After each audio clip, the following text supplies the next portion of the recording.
Good morning, everybody. Let's do that one more time with feeling. Good morning, everybody. That was better. It's good to see you again. We survived another week. We can do this. Did any of you get homemade haircuts? I did. Yeah, my wonderful niece, she cut my hair. She's pretty great. If you're not getting haircuts at home, let's see who grows the longest hair during this. It'll be pretty cool. We'll come in all shaggy.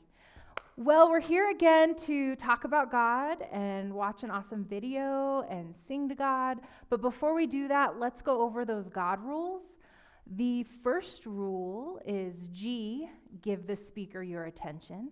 So let's listen to whoever's speaking. In our houses, that's really important, you guys. I want you to respect the grown-ups in your house. Let's listen to them when they're talking to you.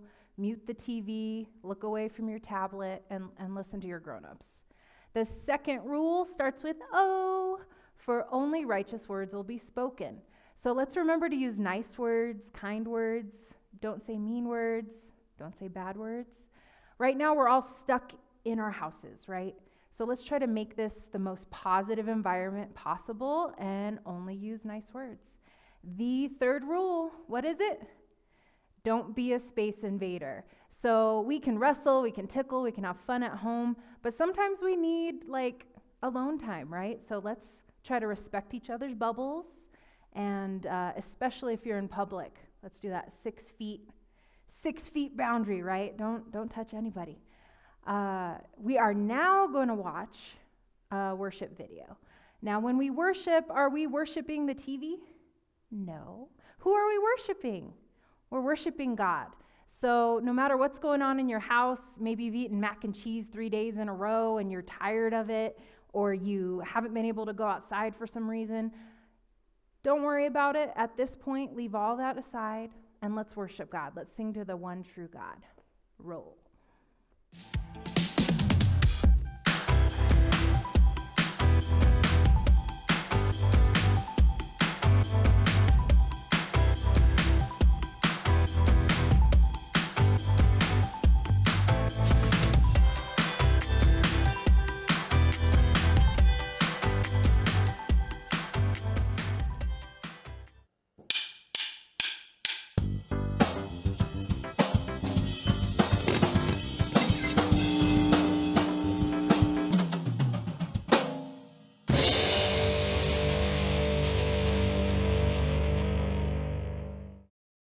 What's it like to feel humbled? Oh, that's not a word we use every day, but it's humbling when you receive a gift you didn't expect. It's humbling when someone says you don't have to pay even though you messed up. It's humbling when your dad takes an entire day off of work just to spend it with you. It's humbling when you see an incredible sunset and realize that God handcrafted it with you in mind. Wow. Being humbled makes you feel small in a good way. It makes you feel grateful. When someone chooses to put you first like that, it can make your day. So why not do that for the people around you? You can choose to give up what you think you deserve to put others first. Let your sister pick the family movie even though it's your turn. Skip the pool party so you can hang out with your friend who broke his leg and can't go. Use some of your birthday money to help a family who doesn't have enough to eat. True humility is thinking of yourself less and others more. When you live your life with humility, you bring praise to God. You lift Him high because others can see God at work in you. That's why humility is an amazing way to worship God with your life. Because worship is about more than just singing loud. It's all about living loud.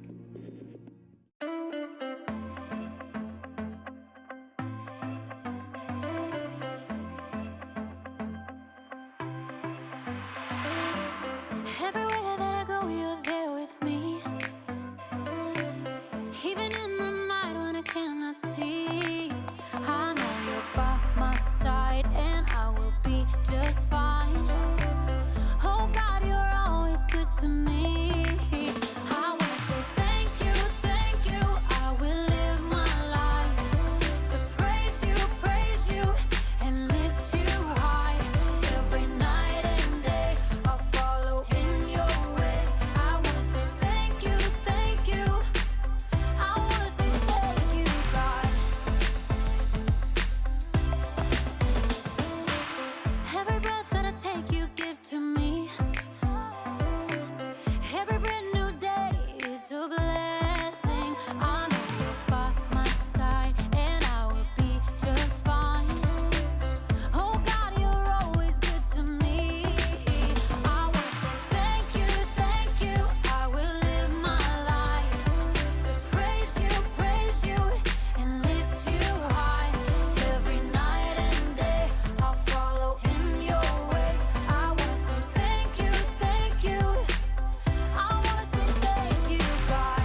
Hey, this is Jacob. Or, just Jake. Is everyone okay?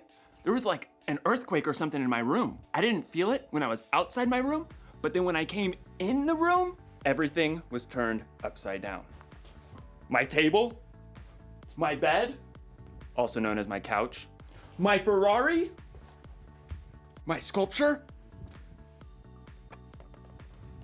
That's better. I don't know how this could have. Wait a second. Is there such a thing as roomquake? Yeah, that must be it. Anyway, I'm supposed to talk to you today about something called humility. Humility is putting others first by giving up what you think you deserve. So that means like doing stuff for others, I guess? Like my friend Chris. He's really good at humility. I mean, he humiliates me like all the time. Am I saying that right? Humiliate. Humiliate. He shows humility to me. He's super busy, but he always takes the time to put me first by playing his April Fool's surprises on me. Like the time he put my keys in Jell-O. Or the time he made me a tray of brownies.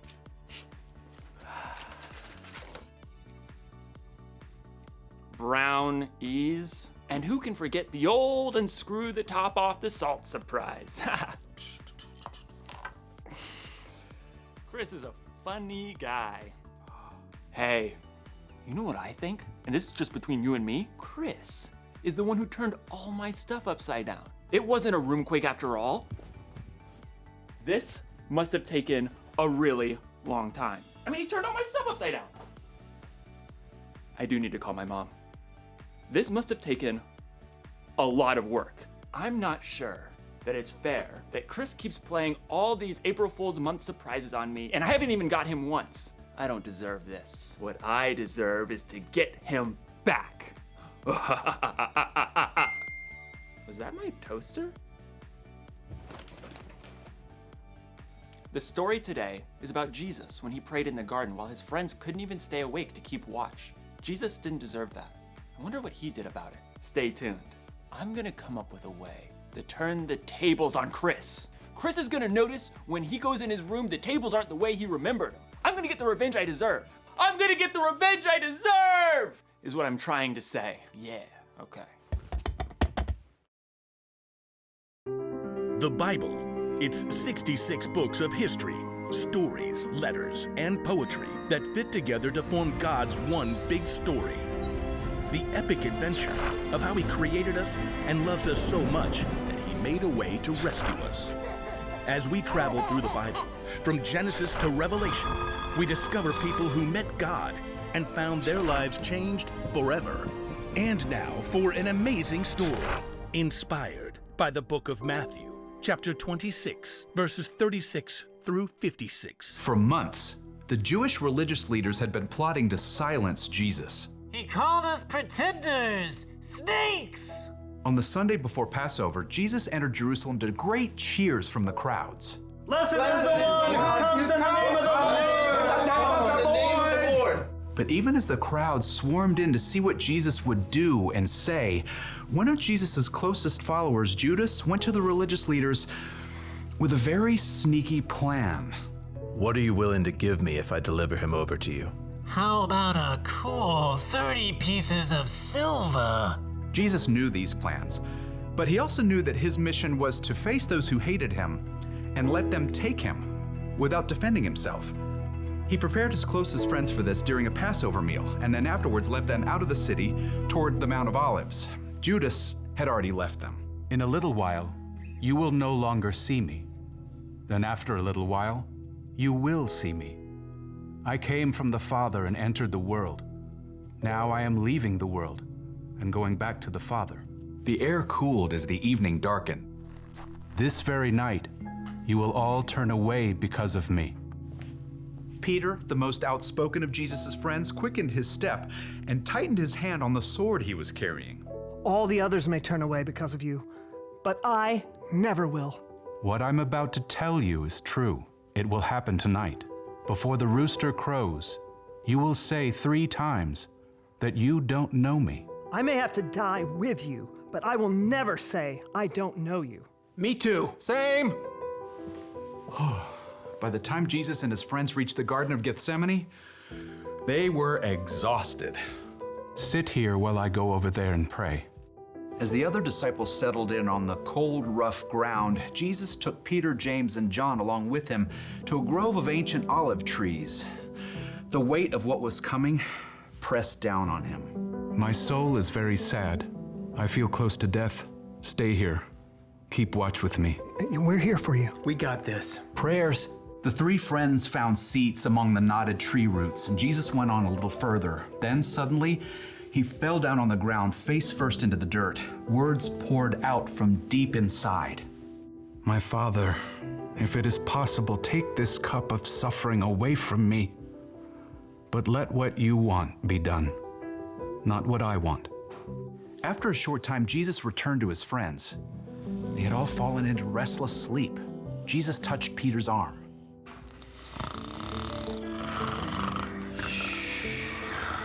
What? Huh? We're just praying. Couldn't you men keep watch with me for 1 hour? Watch and pray.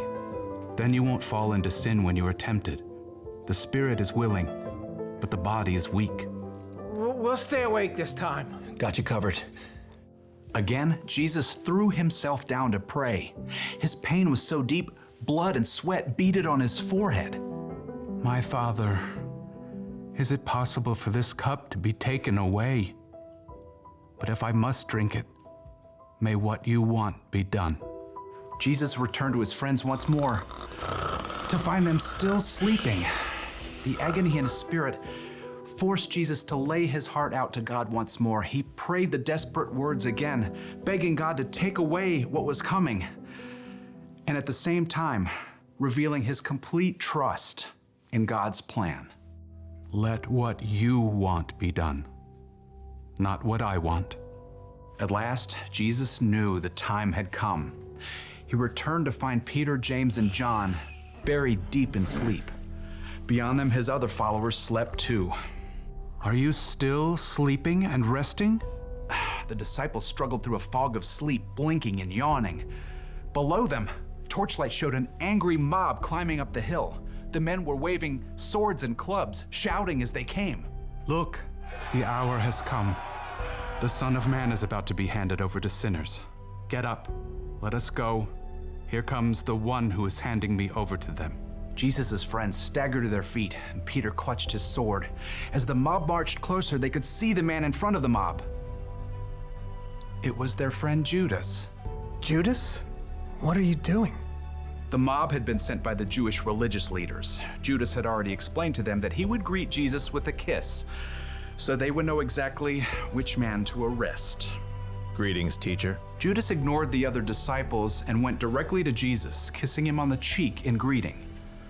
Jesus drew back and looked Judas directly in the face. Friend, do what you came to do.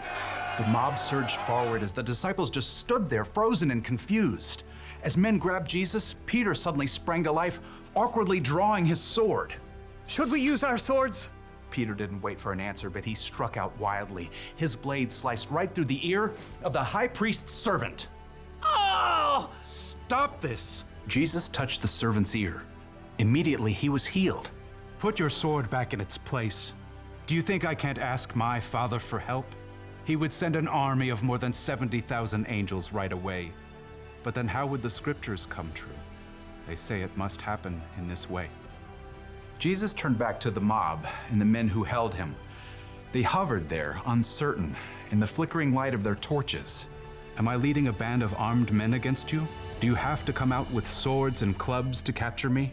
Every day I sat in the temple courtyard teaching, and you didn't arrest me. But all this has happened so that the words of the prophets would come true.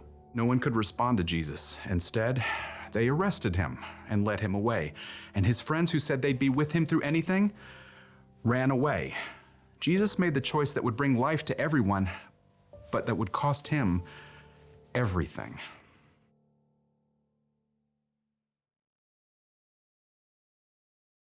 Somebody's gonna get a mustard-filled donut later, and I'm finally gonna get what I deserve.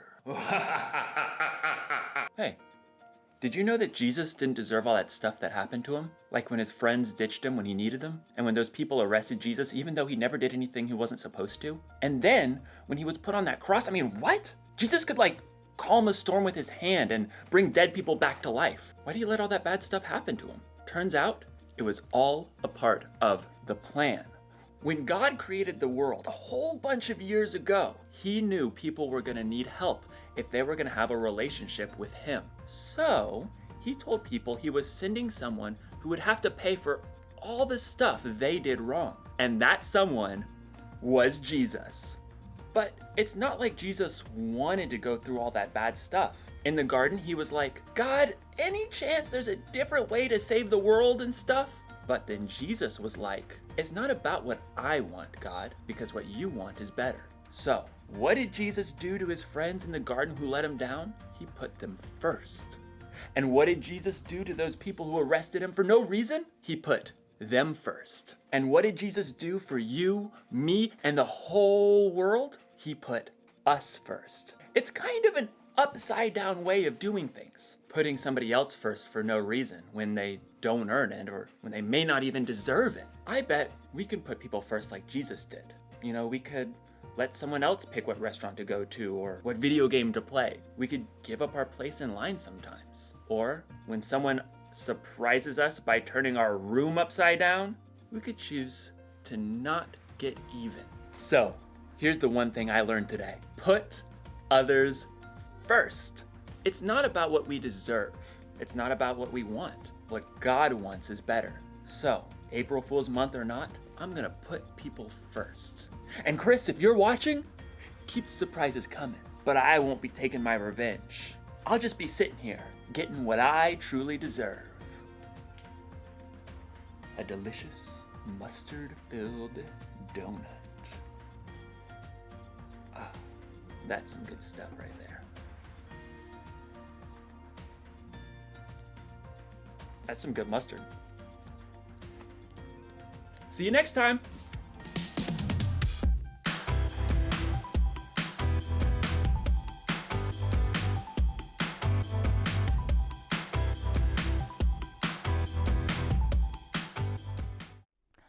Well, that was a great story. I'm glad we got to watch that all together.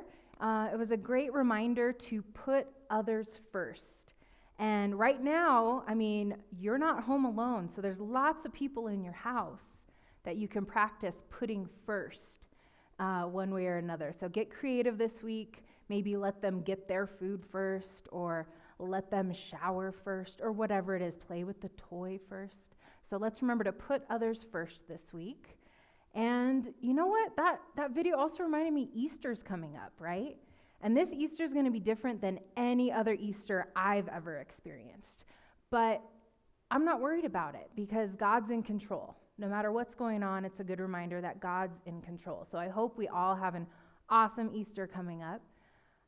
And parents, I think I see some of you back there. Yeah, hey, you guys.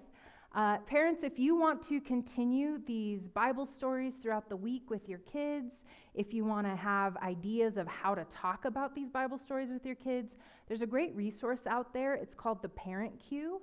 You can Google it. You can download the app if you're into apps, and the app has the video on it and discussion guides. So does the website. So again, check out that Parent Cue so you can talk about the Bible beyond Sunday. Well, kids, I guess I'll see you next week.